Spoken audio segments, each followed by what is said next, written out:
नमस्कार जय जगन्नाथ सांग माने क्यों क्यों लोकों उपरे सात पीढ़ी जाए गरीबी रही थाए आउ से गरीबरू केमिति उद्धार हेबे आउ भगवान उपरे केते लोकर विश्वास अच्छी आउ केते लोकर अविश्वास अच्छी यही विषय आज आपण मानक पई मु आर पर्दाफाश करी।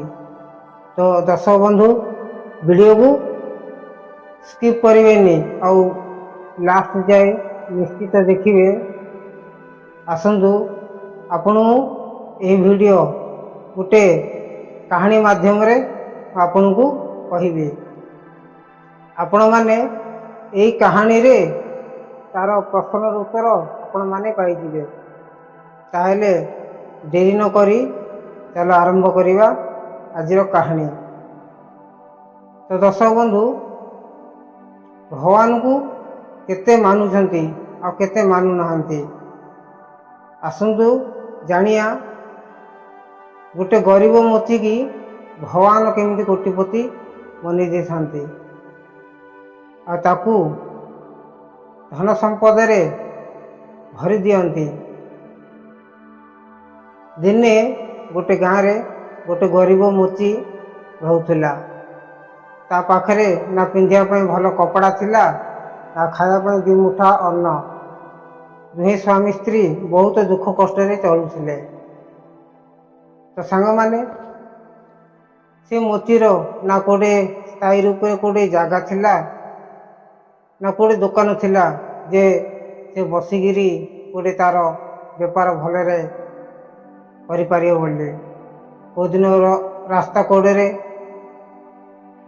आउ कोड़े जगह मिलले से जगह ही बसी पड़ता है। बसी तार काम आरंभ कर दे। दिन सारा बहुत मौज मस्ती रे काम करता कर सारा पर जहाँ टंका रोजगार होता है से टंका रे तार घर परिवार चलू थाए। दिने कौन ना श्रावण मास जो आसला आपण मैंने तो जानते श्रावण मास बहुत पवित्र मास। शिव भक्तगण माने निजर कावड़ कि बाहुंगी जल धरी भगवान को जल अर्पण करने को जाउचंती। जल अभिषेक करिवे मानसिक पूरण करिवे। दिने से मोती से रास्ता कड़े चपल सिलाई करुला देखिला श्रावण मास आसला बहुत भक्तगण माने बोलबम जाउछंती निज निज बाहुंगी जल धरिकी बहुत मौज मस्ती रे भगवान नाम गाई। भाविला मनरे जदि मो पाखरे तो जदि धन था ताहले मु भी भगवान को ऊपर जल अभिषेक करि पारथांती। हेले कौन करियो देखिरी मन मारी रहीगला। से भाविला बोलबम जदि जीवाई हेले बहुत गुड़ टंका खर्च हम से भाभी भाभी मन मारिकी रहिला। दिने कौन ही मोती कड़े जाउथिले देखिले रास्तार गोटे कुंभार दुकान पड़ी। कुंभार माटी हांडी गढ़ुची देखिला से ही कुंभार दुकान रे गोटे कुंपी गोटे रखाई जो थिरे टंका पैसा रखा जाए। देखिला से कुंभार भाई की कहला भाई से कुंपीटी को मते देदेव केते टंका नब कुह। से कुंपी को से ही मोची किणिकी घर को आनिला। घर को आनी सारा पर तार पत्नी की कहला देख प्रिय आज मु कौन नहीं आनी। तार पत्नी कहला स्वामी एटा कौन करिब। से ही मोची तार स्त्री को कहला देख आज मु देखिली बहुत शिव भक्त माने बोलबम को जाउछंती जल अभिषेक करने। मोर भी बहुत तीव्र इच्छा बाबा ऊपर जल अभिषेक करने। ହେଲେ ମୋ ପାଖରେ ସେତିକି ଧନ ନାହିଁ। ମୁଁ ଦେଖିଲି ବାଟରେ ଆସିଲା ବେଳକୁ ଏହି କୁମ୍ଭାର ଦୋକାନରେ ଏହି କୁମ୍ପଟି ରଖାହେଇଛି। ଦେଖିଲି ସେ କୁମ୍ପିଟିକୁ ମୁଁ ଘରକୁ ନେଇ ଆସିଲି। ସେଥିରୁ ମୁଁ ଯାହା ରୋଜଗାର କରିବି, ଯାହା ଆମର ପଇସା ବଳକା ହେବ, ଟଙ୍କେ 2 ପଇସା 4 ପଇସା, ସେଥିରେ ମୁଁ ପକାଇବି। ଏମିତି ହଉ ଯଦି ଗୋଟେ ବର୍ଷରେ ଯଦି ମୋର ଧନ କିଛି ସଞ୍ଚୟ ହୋଇଗଲା, ତାହେଲେ ମୁଁ ଆର ବର୍ଷ ନିଶ୍ଚୟ ମୁଁ ମହାଦେବଙ୍କୁ ଜଳ ଅର୍ପଣ କରିପାରିବି। ଏତିକି କହିଲା ମାତ୍ରେ ତାର ସ୍ତ୍ରୀ ବହୁତ ଖୁସି ହେଲା ଆଉ କହିଲା, ସ୍ୱାମୀ ତୁମେ ବହୁତ ଭଲ କାମ କରିଛ, ଆଜିଠୁ ମୁଁ ବି ତୁମ ସହିତ ଆଉ ସହଯୋଗ କରିବି। ତୁମେ ଭୋଳା ବାବାଙ୍କର ପୂଜା କରିବାକୁ ଲାଗିଲେ ଆଉ ତାଙ୍କ ଉପରେ ଏତେ ବିଶ୍ୱାସ, ଏତେ ଆସ୍ଥା ବଢ଼ି ବଢ଼ି ଚାଲିଲା। ଦିନ ପରେ ଦିନ ବିତିଗଲା। ସେହି କୁମ୍ପିରେ ଯାହା ରୋଜଗାର କରୁଥାଏ, ପଇସା 2 ପଇସା ସେ ଭିତରେ ରଖିଦେଉଥାଏ। ଏମିତି କେତେ ଦିନ ଗଲା ପରେ ପୁଣି ଶ୍ରାବଣ ମାସ ଆସିଲା। ଆସିଲା ପରେ ଏହି କୁମ୍ପିକୁ ଭାଗିଲାରୁ ଦେଖିଲା ବହୁତ ଗୁଡ଼ିଏ ଟଙ୍କା ଜମା ହୋଇଯାଇଛି। ଆଉ ସେଇ ଟଙ୍କା ନେଇ ବଜାରକୁ ଗଲା ଆଉ ଭଲ ବାହୁଙ୍ଗିଟିଏ କିଣିକିରି ଆଣିଲା। ତାକୁ ବହୁତ ଭଲ ଭାବରେ ସଜାଡ଼ି ସୁନ୍ଦର ଭାବରେ ସେ ବାହୁଙ୍ଗିକୁ ବନେଇଲା। ତାପରେ ରାତି ଯେମିତି ପାଇଲା, ସେହି ମୋଚି ଗଙ୍ଗା ସ୍ନାନ କରିବାକୁ ବାହାରିଲା। ଗଙ୍ଗା ସ୍ନାନ କଲା, ତାର ଲୋଟାରେ ଜଳ ଭରିକିରି ବାହୁଙ୍ଗିରେ ଧରିଲା। ବାହୁଙ୍ଗି ଧରିକିରି ଏକମୁହାଁ ହେଇକିରି ଭୋଳା ବାବାଙ୍କର ନାମକୁ ଗାୟନ କରି ବଡ଼ ଶ୍ରଦ୍ଧା ଭାବରେ ଆଗକୁ ଚାଲିଲା। ସେପଟେ ମହାଦେବ ଆଉ ମାତା ପାର୍ବତୀ ଦେଖୁଛନ୍ତି। ମହାଦେବ କହୁଛନ୍ତି ମାତା ପାର୍ବତୀକୁ, ଦେଖ ପାର୍ବତୀ, ମୋର ଭକ୍ତମାନେ ମୋତେ କେମିତି ଡାକିକିରି କେତେ ଶ୍ରଦ୍ଧାରେ ମୋ ଉପରେ ଜଳ ଅଭିଷେକ କରିବା ପାଇଁ ଯାଉଛନ୍ତି। ସେପଟେ ଦେଖିଲା ମୁଚି ବି ଆସୁଛି। ଭଗବାନ କହିଲେ, ଦେଖ ପ୍ରିୟ, ଏହି ମୋର ଭକ୍ତ ଆଜିକି ବର୍ଷେ ହେଲା ମୋ ଉପରେ କେତେ ବିଶ୍ୱାସ, କେତେ ଭରସା କରୁଛି। ପଇସା 2 ପଇସା ରଖିକିରି ଆଜି ମୋ ପାଇଁ ଏ ଭାରୁଟିଏ ବନେଇଛି ମୋ ଉପରେ ଜଳ ଅଭିଷେକ କରିବା ପାଇଁ। ହେଲେ ପାର୍ବତୀ, ଆଜି ମୋ ଭକ୍ତର ମୁଁ ପରୀକ୍ଷା ନେବାକୁ ଚାହୁଁଛି। ପାର୍ବତୀ କହିଲେ, ହେ ପ୍ରଭୁ, ତମେ ତ ଦେଖୁଛ ସେ ବହୁତ ଗରିବ। ଆଜିକି ବର୍ଷେ ହେଲା ପଇସା 2 ପଇସା ରଖିକିରି ଆପଣଙ୍କ ଉପରେ ଜଳାଭିଷେକ କରିବା ପାଇଁ ହେଲେ ଆଜି ତାର ଆଶା ପୂରଣ ହେଇଛି। ସେଥିରେ ଯଦି ତୁମେ ତାର ପରୀକ୍ଷା ନେବ, ଯଦି ପରୀକ୍ଷାରେ ଫେଲ୍ ହେଇଗଲା, ତାହେଲେ ସେ ମନ ମାରି ରହିଯିବ, ତାର ଆଶା ପୂରଣ ହେବନି। ଭଗବାନ କହିଲେ ପାର୍ବତୀ କି, ଦେଖ ପାର୍ବତୀ, ଯିଏ ମୋର ସଚ୍ଚା ଭକ୍ତ ହେଇଥିବ, ମୁଁ ତାହାର ହିଁ ପରୀକ୍ଷା ନେଉଛି। ମୋତେ ଲାଗୁଛି ଏହି ମୋଚି ମୋର ସଚ୍ଚା ଭକ୍ତ, ଆଉ ମୁଁ ସେଇ ଭକ୍ତର ପରୀକ୍ଷା ନିଏ ଯିଏ ମୋତେ ହୃଦୟରେ ରଖିଥାଏ। ତେଣୁକରି ଆଜି ମୁଁ ଆହାର ପରୀକ୍ଷା ନେବି।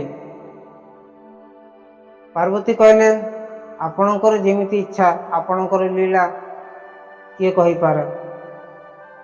ଏମିତି କହିକିରି ଭଗବାନ ସେଇଠୁ କୈଳାସରୁ ଅନ୍ତର୍ଧ୍ୟାନ ହେଲେ। ଆସିକିରି ଗୋଟେ ବୃଦ୍ଧ ବେଶ ବୁଢ଼ା ରୂପରେ ସେଇ ରାସ୍ତା କଡ଼ରେ ବସି ପଡ଼ିଲେ। ଦେଖିଲେ ବହୁତ ଭକ୍ତଗଣ ଯାଉଛନ୍ତି ବୋଲବମ୍। ସେପଟେ ଭୋଳା ବାବା ବୁଢ଼ା ରୂପରେ ବସି ସେଇଠି ବୋଲବମ୍ ବାଲା ଭକ୍ତମାନଙ୍କୁ ଜଳର ଆଗ୍ରହ କଲେ। କହିଲେ, ହେ ପୁତ୍ର, ଆଉ ମୋତେ ଜଳ କିଛି ଦିଅ, ମୋର ତଣ୍ଟି ଶୁଖି ଯାଉଛି, ମୁଁ ମରିଯିବି। ସେହି ରାସ୍ତାରେ ବହୁତ ବୋଲବମ୍ ଭକ୍ତମାନେ ଯାଉଥିଲେ। ଦେଖିଲେ, ଆରେ ଏ ବୁଢ଼ାଟା କ'ଣ ପାଗଳ ହେଇଗଲା ନା କ'ଣ? ଏହି ଜଳ ତ ଆମେ ବାବାଙ୍କ ଉପରେ ଅର୍ପଣ କରିବାକୁ ନେଉଛୁ, ଆକୁ ଆମେ କେମିତି ଦେଇଦେବୁ? ସେପଟେ ଯେତେ ଲୋକ ଯାଉଥିଲେ ସବୁ ଅଣଦେଖା କରି ଚାଲିଗଲେ। କେତେ ଲୋକ ହେଲେ ମଧ୍ୟ କହିଲେ, ଆର କଥା ଶୁଣିକିରି ଏ ବୁଢ଼ାର ଆମର କାଣା ସମୟ ବର୍ବାଦ କରିବା, ଏଇ ବୁଢ଼ା ମଲେ ମରିଯାଉ ପଛେ ଆମେ ଆର କଥା ଶୁଣିଆନି, ଆମେ ଯିବା ହାରି। ଏମିତି କହି ନିଜ ନିଜ ରାସ୍ତାକୁ ବାଛି ନେଲେ। କିଛି ଘଣ୍ଟା ପରେ ସେହି ରାସ୍ତା ଦେଇ ସେହି ମୁଚି ଆସୁଥିଲା। ବୁଢ଼ା ବାବା ରୂପରେ ଭୋଳା ବାବା ସେଇଠି ବସିଛନ୍ତି। ଦେଖିଲେ ମୁଚି ସେପଟେ ଆସୁଛି ପାଣି ଭାର ଧରିକିରି। ସେଇଠି ଆଗ୍ରହ କଲା, ହେ ପୁଅ, ମୋର ତଣ୍ଟି ଶୁଖି ଯାଉଛି, ମୋତେ କିଛି ପାଣି ମୁନ୍ଦାଏ ଦେଇପାରିବ? ନହେଲେ ମୁଁ ମରିଯିବି, ତଣ୍ଟିରେ ମୋର ପ୍ରାଣ ଛାଡ଼ିଯିବ, ତଣ୍ଟି ଶୁଖି ଯାଉଛି। ସେଇ ମୁଚି ସେଇଠି ରହିଗଲା ଆଉ ବହୁତ ନର୍ମ ଭାବରେ ସେହି ବୁଢ଼ା ବାବାକୁ ଦେଖିଲା। ଭୋଳା ବାବା କହିଲେ, ହେ ପୁଅ, କ'ଣ ଭାବୁଛୁ? ମୋର ତଣ୍ଟି ଶୁଖି ଯାଉଛି, ମୋତେ କିଛି ପାଣି ମୁନ୍ଦାଏ ଦେ, କହିଲେ ମୁଁ ମରିଯିବି। ସେତିକି ଦେଖିକିରି ମୁଚି ତା ମନରେ ବହୁତ କରୁଣା ଭାବନା ଆସିଲା। କହିଲା, ଏଇ ବୁଢ଼ା ବାବା ବହୁତ ଅସହାୟ ଅଛନ୍ତି, ବହୁତ ଶୋଷ ଲାଗୁଛି ପରା, ସେଥିପାଇଁ ମୋତେ ପାଣି ମାଗୁଛି। ଏହି ପାଣି ଯଦି ମୁଁ ଏହି ବୁଢ଼ା ବାବାକୁ ଯଦି ମୁଁ ପିଆଇ ଦେବି, ଆଜିକି ବର୍ଷ ହେଲା ମୁଁ ପଇସା ଦୁଇ ପଇସା ଯେଉଁ ରଖିକିରି ଆଜି ପାଣି ଭାର ଯେଉଁ ବନେଇଛି ବାବାଙ୍କ ଉପରେ ଜଳ ଅଭିଷେକ କରିବା ପାଇଁ ହେଲେ ତାହା ମୋର ପୂରଣ ହେଇପାରିବନି। ହେଲେ ଏପଟେ ବୁଢ଼ା ବାବାଙ୍କର ଦୁଃଖ ଦେଖିକିରି ମୁଚିର ଦୁଃଖ ଆହୁରି ବଢ଼ିଗଲା। ସେଇଠି ମୁଚି କହିଲା, ହେ ପ୍ରଭୁ, ଏହି ଜଳ ମୁଁ ଆର ବର୍ଷ ଆପଣଙ୍କ ଉପରେ ଚଢ଼େଇବି। ମୋ ଆଖି ସାମ୍ନାରେ ଗୋଟେ ବୁଢ଼ା ବାବା ଭୋକ ଶୋଷରେ କଲବଲ ହେଇକିରି ମରୁଛନ୍ତି। ମୋର ଧର୍ମ, ପ୍ରଥମେ ମୋର ମାନବ ସେବା କରିବି। ଯଦି ଏ ବାବାକୁ ମୁଁ ଏ ଜଳ ନ ଦେବି ତାହେଲେ ବାବା ମରିଯିବ, ଆଉ ମୁଁ ତୁମ ଉପରେ ପାଣି ଢାଳିବାଟା ସବୁ ବ୍ୟର୍ଥ ହେଇଯିବ। ମୋର ପ୍ରଥମ କର୍ତ୍ତବ୍ୟ ହେଉଛି ମଣିଷର ଜୀବନ ବଞ୍ଚାଇବା। ହେ ପ୍ରଭୁ, ମୋତେ କ୍ଷମା କରିବ, ଏହି ଜଳ ଏହି ବୁଢ଼ା ବାବାଙ୍କୁ ମୁଁ ପିଆଇ ଦେଉଛି। ଏତିକି କହିକିରି ସେହି ଜଳକୁ ନିଜ ଲୋଟରୁ ସେ ବୁଢ଼ା ବାବାକୁ ପିଆଇ ଦେଲେ। ପିଆଇ ସାରିଲା ପରେ ବୁଢ଼ା ବାବା କହିଲା, ହେ ପୁତ୍ର, ଆଜି ଯଦି ତୁମେ ଜଳ ମୋତେ ନ ଦେଇଥାନ୍ତ ତାହେଲେ ହୁଏ ମୁଁ ମରିଯାଇଥାନ୍ତି। ଏତିକି କହିକିରି ମୁଚି ବହୁତ ମନ ଦୁଃଖରେ ସେଠି ଘଡ଼ି ଛିଡ଼ା ହେଲା। କହିଲା, ବାବା, ଆଉ ମୁଁ ଘରକୁ ଫେରି ଯାଉଛି, ଆଉ ଏମିତିରେ ବି ମୋ ପାଖରେ ଆଉ ପାଣି ନାହିଁ ଯେଉଁଥିପାଇଁ ମୁଁ ବାବାଙ୍କୁ ଜଳ ଅଭିଷେକ କରିପାରିବି। ହଉ, କିଛି ଅସୁବିଧା ନାହିଁ, ଆଉ ଗୋଟେ ବର୍ଷ ଅପେକ୍ଷା କରିବି, ପୁଣି ଟଙ୍କା ଜମା କରିବି, ଆର ବର୍ଷ ମୁଁ ପୁଣି ଏହି ବାହୁଙ୍କି ଧରି ବାବାଙ୍କ ପାଖକୁ ଯିବି ଜଳ ଅଭିଷେକ କରିବା ପାଇଁ ହେଲେ। ସେଥିପାଇଁ ବାବା ମୋତେ ବିଦାୟ ଦିଅ, ମୁଁ ଏବେ ଘରକୁ ଯିବି। ବୁଢ଼ା ବାବାଟି କହିଲେ, ହେ ପୁତ୍ର, ଯଦି ତୁମେ ଘରକୁ ଯାଉଛ ତାହେଲେ ଘରକୁ କେବେ ବି ଖାଲି ହାତରେ ଯାଆନ୍ତି ନାହିଁ। ଯଦି ଆପଣମାନେ ବି ଘରକୁ ଯାଆନ୍ତି ତାହେଲେ କେବେ ବି ଖାଲି ହାତରେ ଯିବନି, କିଛି ନା କିଛିଟି ଜିନିଷ ନେଇକରି ଯାଇଥିବ। ସେଠାରେ ସେହି ବୁଢ଼ା ବାବା କହିଲା, ହେ ପୁଅ, ତୁମର ଏହି ଲୋଟାରେ ମୁଁ କିଛି ଜିନିଷ ଦେବି, ତାହା ତୁମେ ଘରକୁ ନେଇଯାଅ। ସେହି ବୁଢ଼ା ବାବା ତାଙ୍କର ଯେଉଁ ବ୍ୟାଗ୍ଟିଏ ଧରିଥିଲେ ଖାନ୍ଦରେ, ସେ ବ୍ୟାଗ୍ରୁ गोटे बेलपत्र बाहर कले आउ से बेलपत्र को से मुचिकी देले कहले यही बेलपत्र को निज लोटारे रखी दियो आउ घर को जाओ गला परे जोड़े पूजा करुच से पूजा स्थान को भल भाव लिप पोछा करनेब आईडे तुम्हें पूजा कर स्वामी स्त्री घर को मुची आसला तार स्त्री की यही सब घटना कहला कही सारा ता स्त्री यही पूजा स्थान को भल भाव लिप पोछा करले से लोटा को घोड़े रखीदे राति पाइला स्वामी स्त्री पुणी गंगा स्नान कले स्वच्छ वस्त्र पिंधिले पिंधिकी आसिकी पूजा करले पूजा कर सारा से बाबा कही पूजा कर सारा से लोटा को खोलिकी देखिब पूजा विधि जो सरला स्वामी स्त्री से लोटा को खोलिकी देखिले देखला बेलू बहुत सुना मुद्रा रे से लोटा भर्ती ही अच्छी यही दृश्य देखी स्वामी स्त्री आखिरू लुह धार धार बही आसला कांदीबा को लगिले कहले हे बाबा आपणकर बहुत कृपा आपणकर आशीर्वाद जोगुरु आज मते यही धन प्राप्त होती मुची सेपटे कहला तार स्त्री को देख यही जो बेलपत्र से बुढ़ा बाबा मते देइथिले मुझे चिन्ह पारे बुढ़ा बाबा भेषरे प्रभु स्वयं आसी मो पाखक बहुत मन दुख कर कांदिले सेठू भगवान को क्षमा प्रार्थना मागिले हे प्रभु मु आपण को पाखे थी भी आपण को मु चिन्ह पारे आपण को जानी पारे मो उपरे आपण एते बड़ उपकार कले सारा जीवन मु आपणकर ऋण ही रही एमती कही दिन को दिन तांकर शिव उपरे विश्वास भक्ति भावना बढ़ी चलला सेपटे से ही मुची से स्वर्ण मुद्रा को बिकी किछि टंका आनी गोटे दुकान टे बनैला से दुकान रे भल भाव दिन दिन रोजगार हेबा लगिला से ही टंकारु से ही मुची गोटे सुंदर घरटी भी मध्य बनैला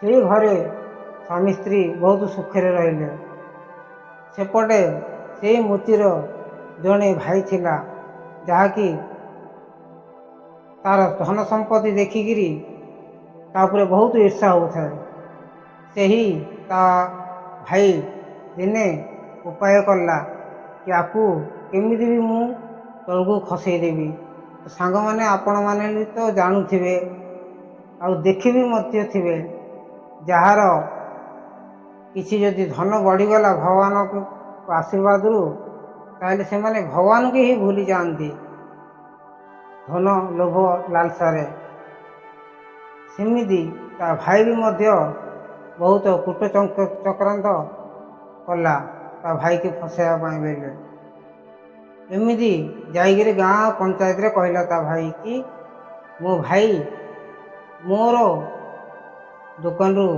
टंका आ मो सामान नहीं ता दुकान रे रखी बिक्री से बहुत बड़ पैसा वाला हो गला गाँ पंचायत बसैले मुची की डाकवाला ता भाई भी मध्य सेठे थिला गाँ पंचायत रे मध्य पचारे कौन तू सत तो भाईर जिनस चोरी करचु टंका चोरी करचु एति कही से मुची कहला हे मोर ग्रामवासी मैंने तो जानथिबे मु गोटे साधारण मनीष मु आज पर्यंत जहाँ भी धन कमेली से ही प्रभु को कृपारू से ही भगवान ही मते देइछंती मु मो भाईर धन संपत्ति मु चोरी करमी तथापि ता भाई पटे ही गाँ लोक सपोर्ट करले ताकू बहुत नाना प्रकार गाड़ी गंजन कले तुम्हें ही तो भाईर धन संपद लुटिकी एत बड़ टंकार मालिक होती कहला परे से ही मुची बहुत कांदिला भगवान को डाकिला हे प्रभु तुम्हें ମୋତେ ଯେତିକି ଦେଲ ତାଠୁ ଏହି ସମାଜ ତ ଛାଡ଼, ମୋ ଭାଇ ନିଜେ ମୋତେ ଚୋର ତଳେ ଗଣତି କରିଦେଲା। ତୁମେ ହିଁ ମୋତେ ରକ୍ଷା କର ପ୍ରଭୁ। ଏତେ କହିକିରି ସେ ମୋଚି କାନ୍ଦିବାକୁ ଲାଗିଲା। ସେପଟେ ଭଗବାନ ସବୁ ଦେଖୁଛନ୍ତି। କହିଲେ, ଦେଖ ପାର୍ବତୀ, ମୋ ଭକ୍ତକୁ ମୁଁ ନିଜେ ଦେଲି। ଆଜି ତା ଭାଇ ସେଇ ଧନ ସମ୍ପତ୍ତି ଦେଖିକିରି ବହୁତ ଈର୍ଷାରେ ଜଳିଲା। ଯେତେବେଳେ ତା ଭାଇ ରାସ୍ତା କଡ଼ରେ ଚପଲ ସିଲଉଥାଏ, ଦିନେ ଖାଇଲେ ଦିନେ ଓଳି ପାଣି ପିଇକିରି ମଧ୍ୟ ଉପାସ ରହୁଥାଏ, ସେତେବେଳେ ତା ଭାଇ ପଚାରୁ ନଥାଏ, ଭାଇ ତୋର ଅସୁବିଧା କ'ଣ ଦରକାର ମୋତେ କହ, ମୁଁ ତୋ ସାହାଯ୍ୟ କରିବି। ଆଜି ଯେତେବେଳେ ମୁଁ ତାକୁ ଦେଇଦେଲି, ସେ ଧନ ସମ୍ପତ୍ତି ଦେଖିରି ତା ଭାଇ ବହୁତ ଈର୍ଷା ହେଉଛି, ଆଉ ତାକୁ ଚୋର ମଧ୍ୟ କରିଦେଲା। ହେ ପାର୍ବତୀ, ମୋତେ ଯେମିତି ହେଲେ ମୋ ଭକ୍ତର ରକ୍ଷା କରିବା ପାଇଁ ହେଲେ ମୋତେ ଯିବାକୁ ପଡ଼ିବ। ପାର୍ବତୀ କହିଲେ, ଆପଣଙ୍କର ଯେମିତି ଇଚ୍ଛା, ଆପଣଙ୍କର ଲୀଳା କିଏ ଜାଣିପାରେ। ସେତେବେଳେ ଭଗବାନ କ'ଣ କଲେ, ସେହି ପଞ୍ଚାୟତରେ ସ୍ୱୟଂ ପ୍ରକଟ ହେଲେ। କହିଲେ, ଦେଖ ମୋ ଭକ୍ତକୁ ମୁଁ ନିଜେ ଦେଇଛି, ଆଉ ତୁମେ କ'ଣ କହୁଛ? ଏ କୋଉଠି ଚୋରି କରିପାରିବ? ଯେତେବେଳେ ଅସୁବିଧାରେ ମୋ ଭକ୍ତ ଥିଲା, ତା ଭାଇ କେବେ ତାକୁ ପଚାରିଛି ଭଲ ମନ୍ଦ? ଏହି କଥା କହିକିରି ବହୁତ କ୍ରୋଧିତ ହେଲେ ଭଗବାନ। କହିଲେ, ମୋ ଭକ୍ତକୁ ତୁମମାନେ କଷ୍ଟ ଦେଇଛ, ମୁଁ ସମସ୍ତଙ୍କୁ ଦଣ୍ଡ ଦେବି। ସେଠି ମୋଚି କହିଲା, ହେ ପ୍ରଭୁ, ଗାଁ ଲୋକ ମୋର କିଛି ଶତ୍ରୁ ନାହାନ୍ତି। ମୋ ଭାଇ ତାଙ୍କୁ ଟିକେ ଉକସେଇ ମୋ ବିରୋଧରେ ଷଡ଼ଯନ୍ତ୍ର କରି ସେମାନଙ୍କୁ ଡକେଇକିରି ଏସବୁ କରିଛି। ତୁମେ ଗାଁ ଲୋକକୁ କ୍ଷମା କର। ସେଇ ମୋଚିର ପ୍ରାର୍ଥନା ଶୁଣିକିରି ଭଗବାନ ଶାନ୍ତ ହୋଇ କହିଲେ, ଠିକ୍ ଅଛି ପୁତ୍ର, କ'ଣ ବର ମାଗୁଛୁ ମାଗେ। କହିଲେ, ପ୍ରଭୁ ମୋତେ ଆଉ କିଛି ଦରକାର ନାହିଁ। ଏମାନେ ଅଜାଣତରେ ମୋତେ ଦୋଷୀ ମାନିଲେ, ଏମାନଙ୍କୁ ଆପଣ କ୍ଷମା କରନ୍ତୁ। ସେତିକିବେଳେ ଭଗବାନ ସମସ୍ତେ କ୍ଷମା କଲେ। ମାତ୍ର ସେପଟେ ତା ଭାଇ ଯେଉଁ ଷଡ଼ଯନ୍ତ୍ର କରିଥିଲା ତାକୁ ଛାଡ଼ିଲେନି। କହିଲେ, ତୁ ଭାଇ ହେଇକିରି ଭାଇ ପିଠିରେ ତୁ ଛୁରୀ ମାରିଲୁ, ତୋତେ ନିହାତି ଶାସ୍ତି ଦରକାର। ଗାଁ ଲୋକ ଏକଜୁଟ ହେଇ କହିଲେ, ଏହି ନିଜ ଭାଇ ହେଇକିରି ନିଜର ତଣ୍ଟି କାଟିବାକୁ ବସିଲା। ଗାଁ ପଞ୍ଚାୟତ ତାକୁ ବହୁତ କଠୋର ଦଣ୍ଡ ଦେଲେ, ଆଉ ତାକୁ ପୋଲିସ ଥାନା ପଠାଇଦେଲେ। ଏପଟେ ଭଗବାନ ଆଶୀର୍ବାଦ ଦେଲେ, ସବୁଦିନ ପାଇଁ ବେଲେ ତୁମେ ସୁଖରେ ରୁହ। ମୋଚି ଘରକୁ ଆସିଲା, ଆଇକି ତାର ସ୍ତ୍ରୀକୁ ସବୁ କହିଲା। ସ୍ୱାମୀ ସ୍ତ୍ରୀ ଦୁହେଁ ବହୁତ ଖୁସି ଆଉ ଆନନ୍ଦରେ ବଞ୍ଚିଥିଲା ଯାଏ ଭଗବାନଙ୍କର ସେବା କରିକିରି ସେମାନେ ଆନନ୍ଦରେ ରହିଲେ। ତାହେଲେ ଦର୍ଶକ ବନ୍ଧୁ, এই ଭିଡ଼ିଓ ଆପଣଙ୍କୁ କେମିତି ଲାଗିଲା କମେଣ୍ଟ ସେକ୍ସନରେ ନିହାତି ଜଣାଇବେ। ଆଉ ଯଦି ଏମିତି ଧାର୍ମିକ ପ୍ରେରଣାଦାୟକ ଯଦି କାହାଣୀ ଆପଣମାନେ ଦେଖିବାକୁ ଚାହୁଁଛନ୍ତି, ତାହେଲେ ଚ୍ୟାନେଲକୁ ସବସ୍କ୍ରାଇବ୍ କରି ପାଖରେ ଥିବା ବେଲ୍ ଆଇକନ୍କୁ ନିଶ୍ଚୟ ଦବାଇଦେବେ, ଯାହାଫଳରେ ମୁଁ ଯେତେବେଳେ ଭିଡ଼ିଓ ଅପଲୋଡ଼ କରିବି ସର୍ବପ୍ରଥମେ ଆପଣଙ୍କ ପାଖରେ ପହଞ୍ଚିବ। ରହିଲି, ଜୟ ଜଗନ୍ନାଥ।